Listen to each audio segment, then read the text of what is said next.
Hi movie buffs! Writer-director M. Night Shyamalan returns with The Last Airbender. Air, fire, water, earth.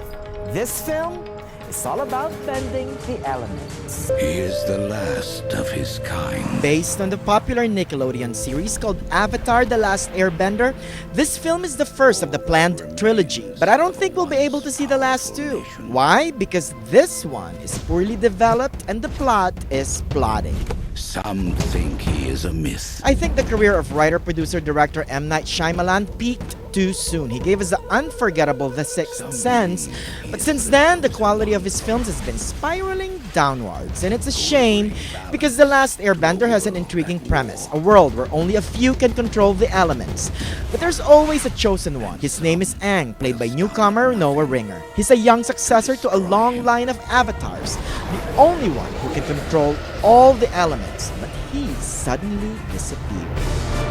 100 years later, Aang reappears only to find out that the Fire Nation has taken over. So he teams with Katara, a waterbender, and her brother Sokka, played by Jackson Rathbone from the Twilight series, to restore peace in their war-torn world. I always knew you returned. In order for the film to work, The Last Airbender must be constructed as an epic. But Shyamalan does not have an epic eye. He insisted on telling the story rather than showing it. But There are some saving points in the film. One of them is Dev Patel from Slumdog Millionaire. He's the banished prince of the Fire Nation, Prince Zuko. Sean Tube as his uncle also gave a good performance, and I like the film's look. The color contrast of each nation, red for fire, blue for water, is dazzling to the eyes. I'm still trying to figure out who the film's audience is. Young kids will get bored, while the older crowd may fall asleep. But after all that's said and done, the film made me interested to find out the next chapter.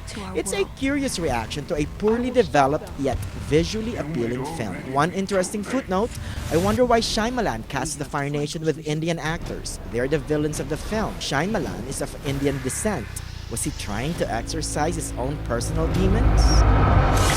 And for that, The Last Airbender gets 2 bending kisses. So there you have it movie buffs. The Last Airbender is a visual delight.